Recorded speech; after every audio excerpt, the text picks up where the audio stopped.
จะกู้เพิ่มผ่อนชำระไม่น้อยกว่า3 ปีและไม่เกิน40 ปีโดยอายุผู้กู้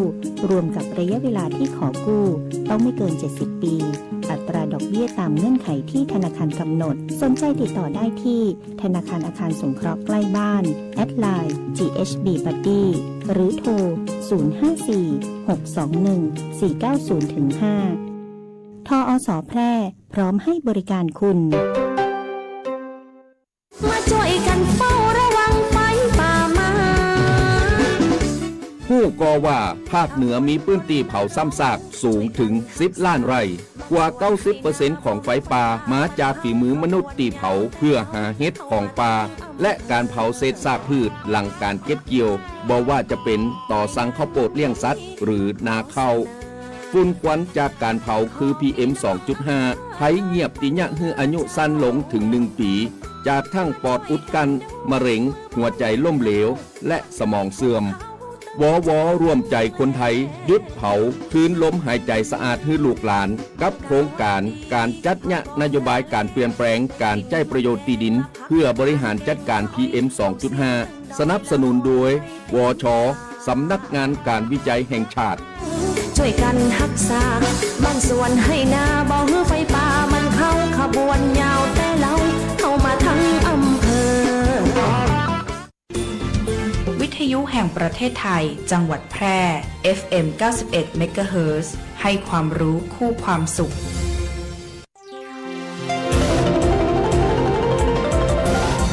วิทยุแห่งประเทศไทยให้ความรู้คู่ความสุขท่านผู้ฟังกำลังให้เกียรติติดตามรับฟังสถานีวิทยุกระจายเสียงแห่งประเทศไทยจังหวัดแพร่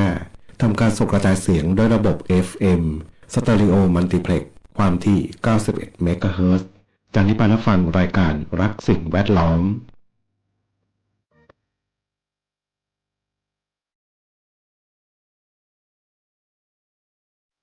ธรรมชาติสร้างคนมีมา2 มือให้มากับคนเราทุกคนเอาไว้คอยประคองป้องกันไว้ดูแลให้โลกยังคงมีเราทุกคนได้อยู่อาศัยรวมกันมาอยู่กันแสนล้านคนลงมือ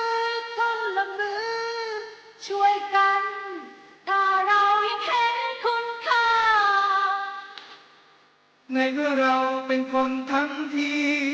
ช่วยกันทำให้ดีกว่ารวมใจเข้ามาคอยรักษาโลกเราไว้ให้โลกเราสวยพวกเรามาช่วยกันรับรู้ด้วยกันแล้วทำให้โลกนี้สดใสอยากให้โลกน่าอยู่กว่านี้เป็นโลกที่เราฝันใฝ่จะสวยอย่างไรเป็นไปได้ด้วยมือของเรา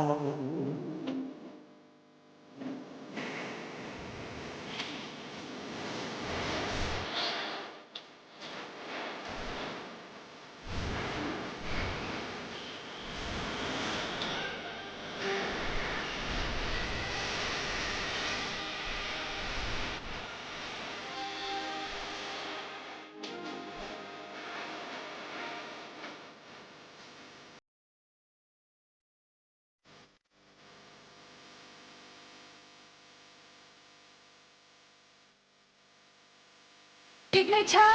ไม่นานเราเองคงต้องไปแต่มันก็ยังมีโลกใบเก่ายังต้องมีล้านคนก็มาอยู่ที่นี่แทนเราคือเด็กของเราเด็กที่เขาไม่เรียนสายให้โลกเราสวยพวกเรามาช่วยกันรับรู้ด้วยกันแล้วทำให้โลกนี้สดใสอยากให้โลกน่าอยู่กว่านี้เป็นโลกที่เราฝันใฝ่จะสวยอย่างไรเป็นไปได้ด้วยมือของเราอยู่ที่มือของเราที่จะ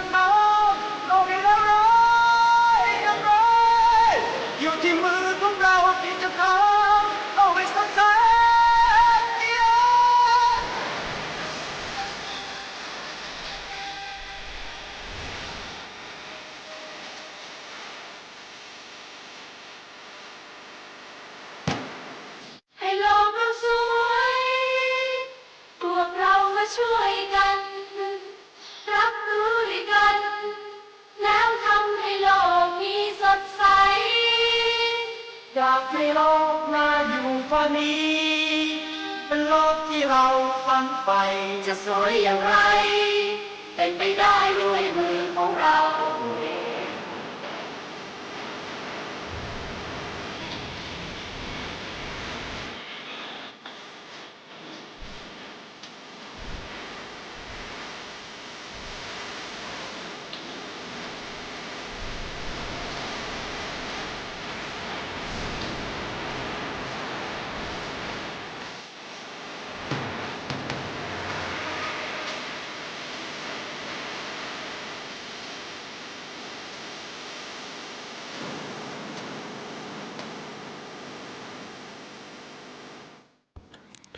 สวัสดีครับผู้ฟังทุกท่านครับพบกับรายการรักสิ่งแวดล้อมทางสวทแพร่ FM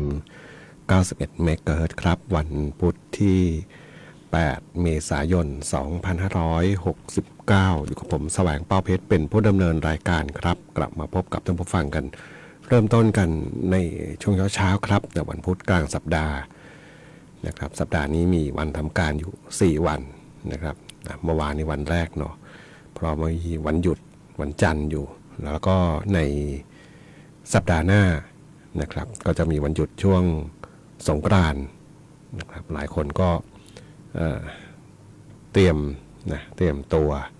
เตรียมบ้านนะครับโดยเฉพาะคนที่อยู่ทางบ้านหมายถึงว่าอยู่รอลูกรอหลานกลับมาพร้อมหน้าพร้อมตา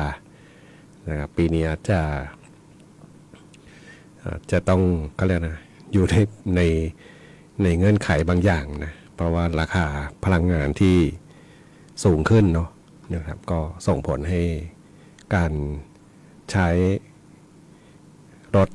นะใช้รถยานพาหนะต่างๆเนี่ยนะก็น่าจะคลุกคลักบ้างนะครับ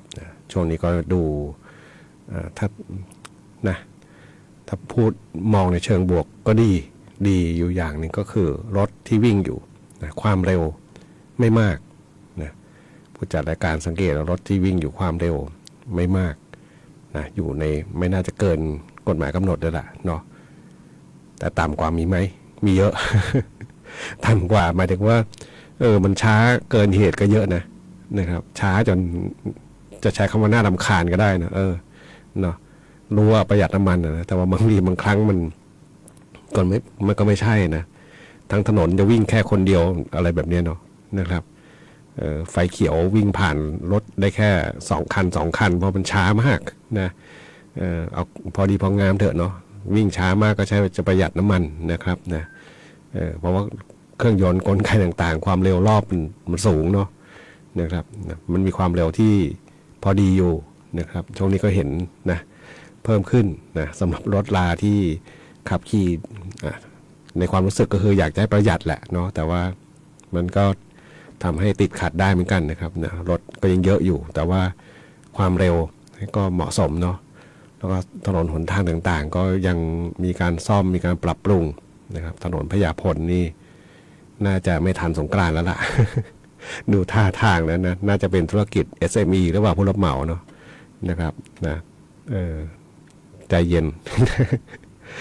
นะก็รอลุ้นอยู่นะเพราะเป็นเส้นทางเดินทางไปกลับนะทำงานแล้วก็เข้าเวรต่างๆก็จะผ่านเส้นทางนี้นะก็ถือว่ารถติดพอสมควรแหละเนาะสงกรานต์นี้น่าจะเอาเรื่องบ้างแหละนะก็อันนี้ก็พูดคุยแล้วสวนฟังเนาะช่วงของรายการรักสิ่งแวดล้อมในช่วงเช้าวันนี้นะครับนะแล้วก็เรื่องของฝุ่นละอองนะครับPM 2.5นะต้องบอกไม่ต้องพูดถึง นะฝุ่น PM 2.5 นะครับนะบางทีก็ฟังข่าวต้นชั่วโมงฟังการรายงานต่างๆนะครับบางทีนึกไปว่านะบางทีก็เอาข่าวเก่ามาเปลี่ยนวันที่เปลี่ยนชื่อเปลี่ยนชื่อผู้ว่านะเพราะว่าในแต่ละพื้นที่ก็เปลี่ยนไปเนาะนอกนั้นไม่ต่างจากเดิม การเพิ่มขึ้นของฝุ่นละอองต่างๆก็ยังสูงนะครับนะถึงแม้จะมีความพยายามที่จะทำฝนเทียมให้ดับฝุ่นไปบ้างแต่ว่าโดยภาพรวมนะก็ยังถือว่าฝุ่นเยอะ นะครับนะฝุ่นเยอะนะเปิดหน้าต่างห้องนะเดินมานอกบ้านนี่ก็สัมผัสได้เลยละนะฝุ่นละอองมากนะครับนะดูแลสุขภาพร่างกายกันเนาะทำได้เพียงสิ่งเดียวนะครับนะก็คือดูแลตัวเองปกป้องตัวเองนะครับนะส่วนผลกระทบอย่างอื่นก็ทำยังไงได้หน่อยเหตุมันเกิดไปแล้วนะครับนะสิ่งที่จะระงับเหตุได้ก็คือรอฝนตกนะครับนะรอฝนตกเท่านั้นจริงๆเนาะฝุ่นละอองไม่ได้ตกลงมาง่ายๆน้ำกระฟุ้งไปฟุ้งมานี่แหละนะครับนะก็เป็นกำลังใจทุกฝ่ายเนาะที่ทำหน้าที่แก้ปัญหากันอยู่วันนี้พบกันเช่นเคยครับนะกับช่วงเวลาของรายการรักสิ่งแวดล้อมท่านผู้ฟังที่ติดตามรับฟังอยู่ครับอยากจะฟังเพลงบทเพลงเพื่อชีวิตก็สามารถที่จะแนะนำได้ครับทางโทรศัพท์054-523-516ครับนะแฟนเพจก็พิมพ์คอมเมนต์ไว้ได้กับช่วงเวลาของรายการรักสิ่งแวดล้อมครับ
รักสิ่งแวดล้อม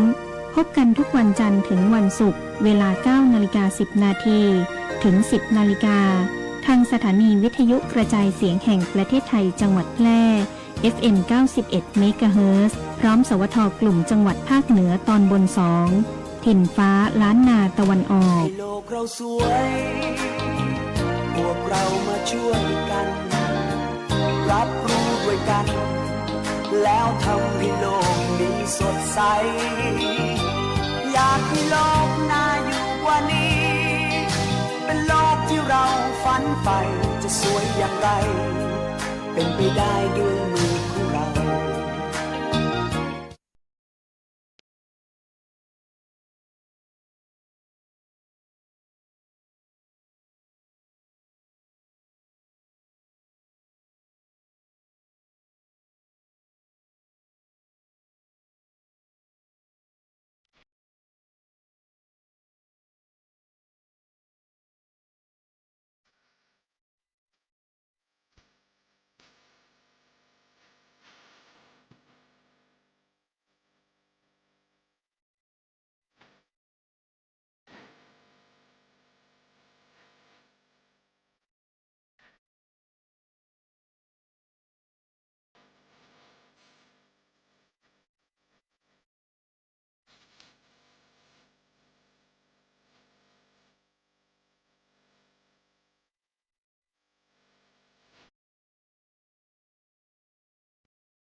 เดี๋ยวเราฟังผ่านไปครับนะกับบทเพลงของคุณหงาคาราวานครับป่ากับเมืองนะเป็นบทเพลงหนึ่งที่ผมเลือกมาเปิดให้ฟังนะครับหลายคนกำลัง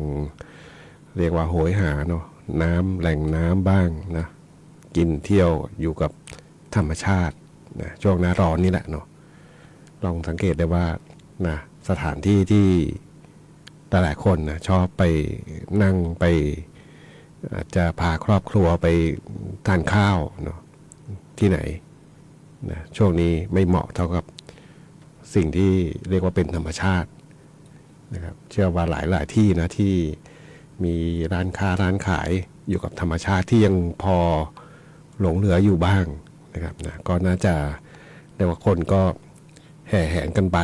นะครับใกล้ๆสวทนี่ก็มีเนาะ อาศัยน้ำยมนะที่ยังพอมีอยู่นะไม่ได้ถึงกับแห้งขอดไปเนาะ ต้นน้ำยมก็นะอยู่เนี่ยติดทางพะเยานี่แหละเนาะใกล้ๆนะครับผู้จัดรายการเองมาอยู่เมืองแพร่ตั้งเท่าไหร่เนี่ย30 ปีแล้วมั้ง เพิ่งมีโอกาสได้ไปนะไปโดยไม่ได้นัดหมาย อุทยานแห่งชาติลุ่มน้ำยมเนาะนะครับก็ยังถือว่ามีความสมบูรณ์อยู่ในระดับหนึ่งนะป่าที่ยังอุดมสมบูรณ์นะนานๆจะได้เห็นพื้นที่ที่มีความอุดมสมบูรณ์แล้วมันหายใจหายคอที่มันเต็มปอดเนาะลองสังเกตดูบ้านไหนที่มีต้นไม้ร่มไม้ใหญ่ๆนะครับที่เห็นชัดเจนก็น่าจะเป็นพวกต้นช้ำฉาเนาะต้นกำปูนี่แหละเนาะต้นโพนี่นะช้ำฉานี่ก็หายากแล้วเนาะเพราะว่าเป็นไม้ที่นำไปใช้ประโยชน์ได้เยอะนะเยอะพอสมควรเลยนะสีสันไม้ก็ใกล้เคียงกับไม้มะค่านะแต่มันน้ำหนักน้อยกว่าเท่านั้นเองเนาะแล้วมอดก็กินผุเนาะผุง่ายแต่ว่าสิ่งที่เห็นไปทำกันมักจะเป็นอะไรนะรังผึ้งเนาะที่เลี้ยงผึ้งนะเป็นเฟอร์นิเจอร์ก็มีนะไปแกะสลักเป็นตุ๊กตาก็มีนะครับนะก็เรียกว่าร้อยหล่อไปเนาะแต่ว่าเป็นต้นไม้ที่ให้ความร่มรื่นนะแล้วใบก็มีคุณสมบัตินะเป็นปุ๋ยนะครับเห็นเขาขายกันนะเนาะปุ๋ยที่หมักจากใบต้นกัมปูเนาะที่จริงใบพืชเกือบทุกชนิดแหละเนาะสามารถที่จะหมักเป็นปุ๋ยหมักได้นะครับมีวิธีกรรมวิธีต่างๆนะแต่ว่าคนไทยเราก็บอกจำนวนหนึ่งก็คือใจร้อน มันสู้ปุ๋ยเคมีไม่ได้ว่าอย่างนั้นนะทั้งที่จริงเนี่ยนะนักวิชาการทางการเกษตรก็บอกปุ๋ยหมักเนี่ยมันมีคุณสมบัติที่ดีนะทำให้ดินร่วนซุยนะครับนะดินร่วนซุยแล้วก็เหมาะคือมันเป็นธรรมชาตินะธรรมชาติที่ไม่ได้ปรุงแต่งอย่างอื่นเข้ามานะสารเคมีเข้ามามันก็ทำให้ดินนั้นดีมีความอุดมสมบูรณ์นะมันอาจจะได้ผลช้านะอาจจะได้ผลช้าไปถึงว่าอาจจะไม่ได้เห็นผลพรึบพรับเหมือนกับปุ๋ยเคมีเนาะตอนนี้ปุ๋ยเคมีก็แพงละ เพราะทางตะวันออกกลางเขาวุ่นวายกันอยู่นะครับนะฉะนั้นแล้วเนี่ยเรื่องของการทำปุ๋ยหมักนะไม่ว่าจะเป็นใบพืชต่างๆที่ใช้ที่มีอยู่เนี่ยนะมันก็ได้ประโยชน์เนาะแล้วก็ไม่ต้องไปเผาด้วยเนาะเผาก็เพิ่ม PM 2.5 ด้วยเนาะตอนนี้ถ้าทำได้ก็ถือเป็นสิ่งที่ดีเนาะเคยมีอยู่ช่วงหนึ่งนะผมจำปีไม่ได้นะน่าจะสักเกือบ10 ปีแล้วนะที่มีการรณรงค์กันเข้มข้นเลยเนาะการทำก็เรียกเสวียนเนาะรอบโคนต้นไม้แล้วก็นำใบไม้ที่กวาดได้เนี่ยเข้าไปกบไปหมกได้ผลนะผมเห็นที่สวทนี่แหละนะใบไม้ใบต่างๆก็ใส่ไว้แล้วก็แต่ว่ามันก็ใช้ระยะเวลานะเป็นปี2 ปีนู่นนะที่หมักไว้กลบไว้มันก็ผุย่อยสลายลงไปนะดินร่วนดินดีนะครับนะนี่คือสิ่งที่มันเกิดขึ้นนะแต่ถ้าเราทำได้ทุกๆพื้นที่เนี่ยก็จะช่วยลดการเผานะครับเอาละถึงแม้ว่าบางคนบอกมันเผานิดเดียวเอง ใช่เนาะแต่ว่าไอ้ที่เขาเผามากๆนะทางการทางหน่วยงานที่เกี่ยวข้องก็ต้องเร่งไปทำหน้าที่นะในการที่จะไม่ว่าจะเป็นห้ามนะปรามนะบางทีผมว่านะเอาจริงเอาจังบ้างมันก็ได้เป็นสิ่งที่ดีนะครับอย่างน้อยก็ได้เพราะว่าสิ่งที่มันเกิดขึ้นเนี่ยนะการเผาในพื้นที่ขนาดใหญ่นะที่เป็นพื้นที่ธรรมชาติขนาดใหญ่เนี่ยมันส่งผลกระทบมากมายนะอย่างที่เราเห็นนี่แหละทุกวันนี้นะว่าผลกระทบมันอยู่กับเรานานเนาะ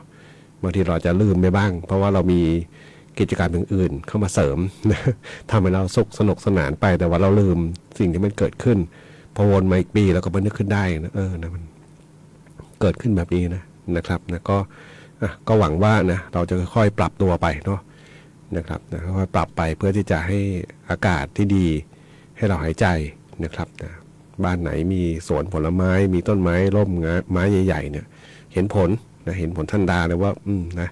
อากาศดีๆกับอากาศไม่ดีเนี่ยมันต่างกันมากนะครับนะแล้วก็สุขภาพเราก็ดีด้วยนะครับนะก็ ก็ต้องคงต้องเริ่มนะเริ่มตลอดนะครับเพื่อที่จะให้สิ่งเหล่านี้มันกลับคืนมานะครับไปฟังเพลงกันต่อครับกับช่วงเวลาของรายการรักสิ่งแวดล้อมทางสวทแพร่ FM 91 เมกะเฮิรตซ์ครับ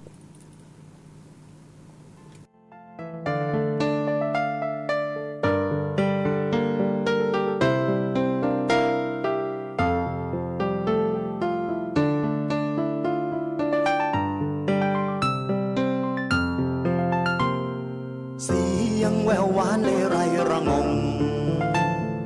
คลมอึมคลึมเพลายามเย็นรีดริงร้องระเบงแส่เซ็งบรรเลงเสียงเพลงเทกทิพเทวาหวานแววเสียงสุดขอบฟ้าคลายามสิ้นแรงแสงอันสะดงมืดมิดม่านมัวตาข้างลงนกกาโผลงสู่พงพลึกไพรพวกเราชาวนาอยากท้าประสาป่าดอยเพื่อนคล้อยทยอยสู่ทิพย์พิมานสุขสั่งสมมานานเนิ่นนานที่หาดสถานคือวิมานกระท่อมชาวนาหุงข้าวต้มแกงด้วยแรงฟืนก่อแสงตะเกียงดวงเก่าเหน็บหนาวเขาครอบไฟกองฟางไม่เคยที่จะกลัวอ้างว้างฟ้ากว้างหากโลกผมแสงนวลจันทร์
ชาวนาบนพื้นดินไทยรวงข้าวสีทองมองพลิ้วลิ่วลมสวายสุดห่วงดวงใจไม่เคยลืมคุณพื้นดินปราบสิ้นชีวิตไม่ลืมชีวิตชาวนา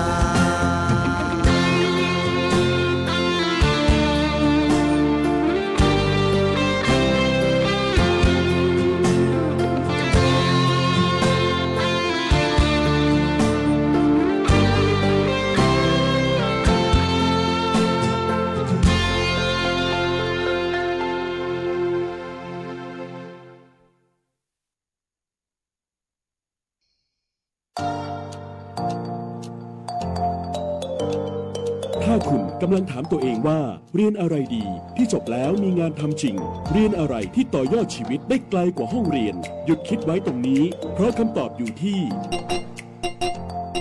วิทยาลัยอาชีวศึกษาแพร่ที่นี่เราไม่ได้สอนแค่ให้รู้แต่สอนให้ทำเป็นทำจริงและทำได้ในโลกอาชีพ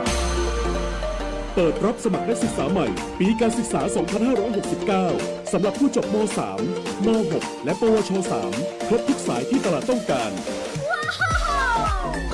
ทั้งการบัญชี การตลาด การจัดการสำนักงานดิจิทัล การจัดการโลจิสติกส์และซัพพลายเส้นคหกรรมศาสตร์ อาหารและโภชนาการ แฟชั่นสิ่งทอ ดิจิทัลกราฟิก วิจิตรศิลป์ การโรงแรม การท่องเที่ยว เทคโนโลยีธุรกิจดิจิทัล และเทคโนโลยีสารสนเทศ เรียนได้ตั้งแต่ปวช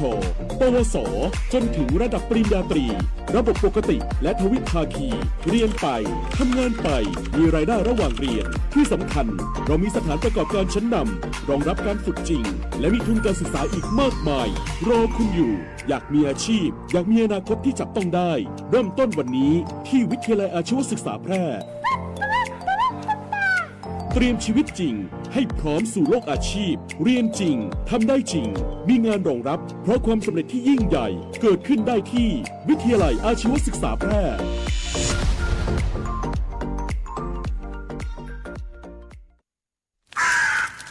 รู้ไหมว่าไฟป่าไม่ได้เผาแค่ต้นไม้ แต่มันทำลายบ้านของสัตว์ป่า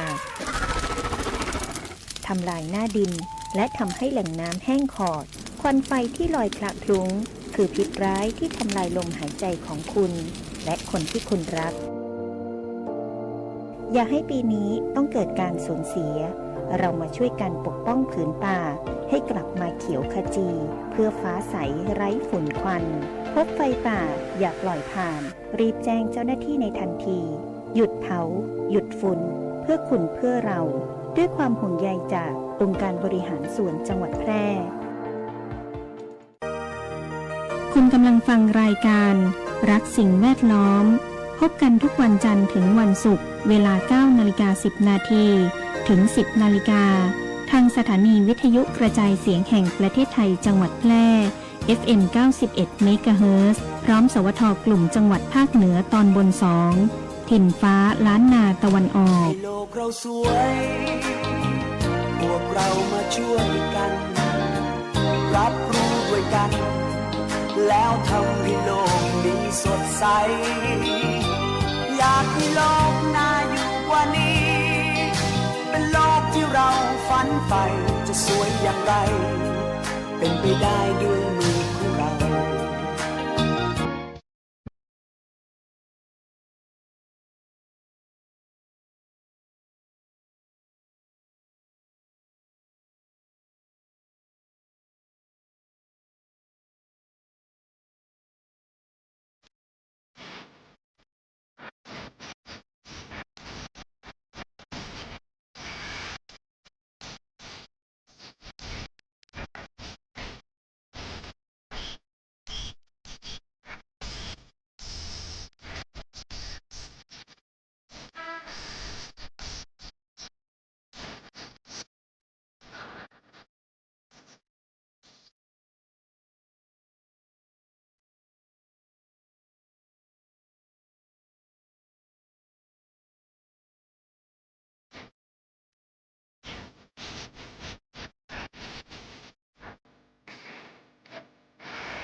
ได้รับฟังผ่านไปครับนะกับบทเพลงของ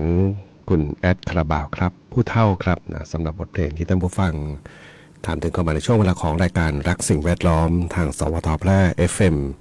91 เมกะเฮิรตซ์ครับนะแล้วก็เห็นท่านผู้ฟังถามถึงเพลงของคนด่านเกวียนเข้ามาเดี๋ยวจัดให้ฟังครับนะในช่วงเวลาของรายการรักสิ่งแวดล้อมวันนี้วันพุธกลางสัปดาห์นะครับนะแล้วก็ในสัปดาห์หน้านะช่วงสงกรานต์นะ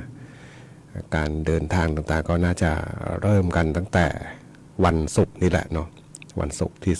10นะครับการเดินทางกลับถิ่นฐานบ้านเกิดปีนี้นะหลายสำนักข่าวก็นะคาดการณ์ว่าไม่น่าจะมีมากกว่าในทุกๆปีที่ผ่านมานะโดยเหตุก็คือราคาพลังงานนะที่เพิ่มขึ้นมานะแล้วก็รถยนต์ที่เราใช้กันส่วนใหญ่นะครับต้องใช้คำว่าส่วนใหญ่นะก็น่าจะเป็นเครื่องยนต์ดีเซลนะครับจะโทษคนใช้ซะเลยทีเดียวก็ไม่ได้นะครับผมอ่านข้อมูลมาค่อนข้างหลากหลายว่าสิ่งที่ในอดีตนะที่มีการช่วยเหลือมีการชดเชยเขาใช้คำว่าอุ้มนะมากกว่านะอุ้มนะเรื่องของพลังงานเนี่ยนะโดยเฉพาะน้ำมันดีเซลเนี่ยก็ส่งผลให้รถยนต์ต่างๆนะก็ยังมีการใช้เครื่องยนต์ดีเซลมากแล้วก็ทั้งคนซื้อนะเป็นธรรมดาเนาะในเมื่อราคาที่ใช้ราคาพลังงานที่ใช้กับเครื่องมือที่เรามีอยู่ก็คือรถยนต์เนี่ยนะมันในเมื่อต้นทุนพลังงานที่ได้มามันถูกเป็นผมก็ซื้อ เพราะมันถูกเนาะก็บอกมันคือมันไม่เป็นไปตามความเป็นจริงนะบางคนเขาก็เขียนไว้ว่าถ้าหากว่าภาครัฐเขาบอกน่าจะใช้โอกาสนี้แหละนะทำให้เกิดเขาได้ให้มันเป็นลักษณะที่ให้เป็นไปตามธรรมชาติเป็นไปตามคือไม่ต้องไปช่วยไม่ถึงไม่ต้องไปดูแลเยอะนะครับนะมันก็เหมือนกับคนเลี้ยงลูกไม่ให้โตเนาะคือช่วยตลอดนะครับถ้าเราไม่ช่วยปล่อยเขาแข็งแรงเองมันก็น่าจะดีนะครับอันนี้ก็นะบางส่วนก็เห็นด้วยนะเพราะว่าในเมื่อถ้าปล่อยเป็นไปตามกลไกตลาดจริงๆเลยนะเมื่อราคาตลาดโลกมันสูงนะครับราคาใกล้เคียงกับน้ำมันที่เป็นเบนซินหรือแอลกอฮอล์อื่นๆเนี่ยนะครับนะคนก็จะเปลี่ยนนะพฤติกรรมในการใช้นะอย่างเช่นรถไฟฟ้านะรถไฟฟ้าก็มีเพิ่มขึ้นเยอะเนาะรถเครื่องเบนซินนะครับอากาศก็ดีด้วยเพราะเครื่องเบนซินเนี่ยจะเผาไหม้ได้สมบูรณ์กว่าเนาะตรงที่แหละเนาะบางคนบอกเนาะ นะจะทิ้งเครื่องดีเซลเลยเหรอนะครับมันก็ต้องมีช่องทางมีหนทางนะครับนะการช่วยเหลือต่างๆก็มีไปเนาะบางส่วนนะหมายถึงว่าเครื่องยนต์ที่เป็นทางด้านการเกษตรนะเป็นเครื่องยนต์รอบต่ำเป็นเครื่องยนต์ที่ไม่ได้ต้องการน้ำมันดีเซลที่เป็นมาตรฐานสูงอันนั้นก็ว่าไปนะครับส่วนยานพาหนะนะเพราะว่าประเทศไทยเราเองเนี่ยก็ต้องยอมรับบางอย่างว่าการขนส่งมวลชนเนี่ยมันไม่ค่อยดีนะเป็นสิ่งหนึ่งที่เราได้ยินมาโดยตลอดแล้วก็เราได้เห็นโดยตลอดว่าบริการสาธารณะไม่ว่าจะเป็นในกรุงเทพเองเนาะหรือแม้แต่ต่างจังหวัดเองเนี่ยนะมันไม่ค่อยดีอ่ะนะมันทำให้คนส่วนใหญ่ก็พึ่งพาตัวเองไปหมดนะหมายถึงแต่ละบ้านก็มีรถยนต์ส่วนตัวกันไปหมดนะครับนะตรงนี้แหละเนาะก็ส่งผลให้จำนวนรถที่ใช้มันก็มากนะครับโดยเฉพาะรถยนต์ดีเซลเนาะสงกรานต์นี้ก็น่าจะเขาบอกว่ากันว่าน่าจะมีคนอาจจะกลับบ้านน้อยลงนะอันนี้ไม่แน่ใจนะบางคนอาจจะใจถึงก็ได้นะน้ำมันแพงก็ช่างมันนะไหนๆก็ปีนึงได้กลับบ้านนะเพราะว่าวิธีคิดแต่ละคนไม่เหมือนกันนะครับบางคนบอกมันก็เพิ่มมาไหนๆก็นะเขาก็หยุดแล้วก็ต้องไป นะในเมื่อมันเป็นวันหยุดนายจ้างเขาก็หยุดนะก็ต้องไปนะหยุดอยู่เฉยๆหยุดสู้ไปอยู่กับครอบครัวอยู่กับบ้านอยู่กับพร้อมหน้าพร้อมตาอะไรอย่างเงี้ยนะมันก็วิธีคิดก็แตกต่างกันต้องรอดูเนาะเพราะว่าถึงวันนั้นจริงๆวันศุกร์เนี้ยนะ วันศุกร์วันเสาร์เนี่ยน่าจะมีการเดินทางกันถือว่าสูงพอสมควรนะแต่ก็ต้องวางแผนนิดนึงนะเพราะว่าปั๊มน้ำมันในต่างจังหวัดก็ใช่ว่าจะก็เรียกว่ามีน้ำมันให้เติมเนี่ยนะเต็มที่เหมือนเมื่อก่อนนะครับนะเพราะบางปั๊มนี้เวลาน้ำมันลงครั้งหนึ่งเนี่ยอย่างผู้จัดรายการจะไปเติมเนี่ยมีวันนึงจะเข้าไปเติม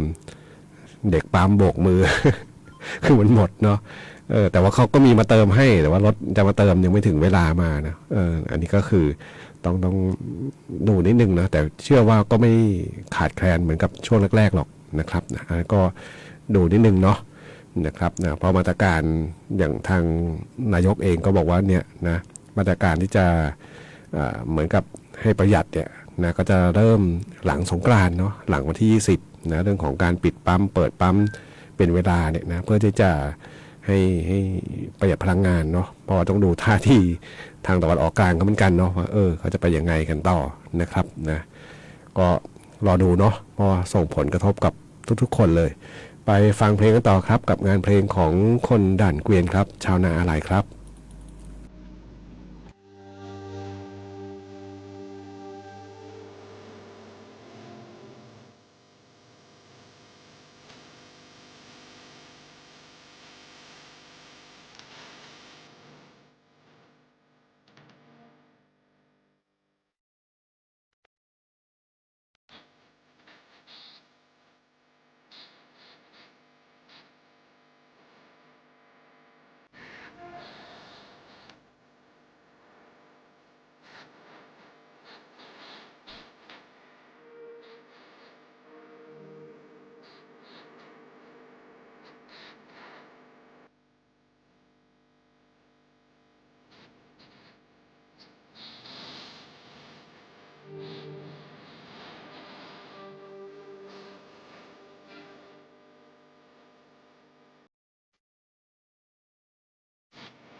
บทเพลงที่ได้รับฟังจบลงไปครับของคนด่านเกวียนที่ท่านผู้ฟังถามถึงเข้ามาครับในช่วงเวลาของรายการรักสิ่งแวดล้อมทางสวทแพร่ FM 91 เมกะเฮิรตซ์ครับช่วงนี้อากาศร้อนเนาะแล้วก็อุณหภูมิก็น่าจะขยับสูงขึ้นนะ1 องศา 2 องศานะโดยภาวะโลกร้อนนะร้อนโลกด้วยนะสิ่งแวดล้อมที่เปลี่ยนไปนะครับจากฝีมือมนุษย์นี่แหละนะร้อนภาวะสงครามที่เกิดขึ้นนะส่งผลให้ราคาพลังงานนะสูงขึ้นนะครับจริงอยู่วันนี้ตลาดโลกบอกมันก็ผันผวนเนาะเดี๋ยวขึ้นเดี๋ยวลงทั้งน้ำมันทั้งทองคำนะแต่สิ่งที่วันนี้น่าจะแผ่วไปนิดนึงก็คือข้อตกไม่ยังเขาบอกอะไรนะสงบจังหยุดไป2 สัปดาห์เนาะนะประธานาธิบดีอเมริกาบอกเอาละนะอะไรนะหยุดสงบศึก2 สัปดาห์นะเห็นบางหัวสำนักข่าวก็พาดหัวอิหร่านอะไรบรรลุอะไรนะได้ชัยชนะแล้วนะสามารถจะขู่ทำให้หยุดยิงได้นะทำก็บอกบรรลุละนะอ่ะก็เป็นที่ดีนะเห็นหลายๆคนโพสต์ก็ในเชิงบวกก็คืออย่างน้อยก็ทำให้หลายๆคนเนี่ยนะมีความเครียดน้อยลงแต่ก็ตามเนาะเอาใกล้ตัวเราเนี่ยอากาศร้อนนะครับไอ้ตรงนั้นไกลตัวเนาะตะวันออกกลางมันไกลแต่ว่าผลกระทบกับเราคือค่าน้ำค่าไฟจะขึ้นหรือเปล่าอากาศก็ร้อนนะครับการดูแลตัวเองนี่แหละจำเป็นอย่างยิ่งนะครับโดยเฉพาะช่วงนี้ตรงนี้ก็ปิดเทอมเนาะเด็กๆก็อยู่บ้านนะค่าไฟจะเพิ่ม เปิดแอร์ทั้งวันหรือเปล่านะครับนะดูแลตัวเองเนาะเรื่องของอากาศที่ร้อนฝุ่นมากนะอยู่ในบ้านดีที่สุดนะครับนะดื่มน้ำบ่อยๆนะดื่มน้ำสะอาดนะวันตามข้อมูลบอกว่าวันหนึ่งเนี่ย2-3 ลิตรต่อวันเนาะป้องกันภาวะขาดน้ำนะหลีกเลี่ยงแสงแดดนะช่วงนี้แดดก็ไม่ค่อยเจิดจ้าฝุ่นเยอะ สวมเสื้อผ้าที่เป็นเขาบอกให้เลือกผ้าฝ้ายนะระบายอากาศได้ดีนะครับนะดูแลสภาพแวดล้อมในบ้านนะครับนะให้อากาศในบ้านได้ถ่ายเทนะครับนะปลูกต้นไม้เนาะให้ร่มให้เงาให้ความชุ่มชื้นนะครับนะนี่คือสิ่งที่เราควรจะดูแลสิ่งที่อยู่ใกล้ตัวเราให้ร่างกายเราได้เรียกว่ามีความสดชื่นในช่วงที่อากาศร้อนๆนะครับวันนี้รายการรักสิ่งแวดล้อมทางสวทแพร่ FM 91 เมกะเฮิรตซ์คงต้องนำรายการท่านผู้ฟังไปก่อนพบกันใหม่ในวันพรุ่งนี้ขอความสุขความโชคดีจงมีแด่คุณผู้ฟังทุกท่านสวัสดีครับ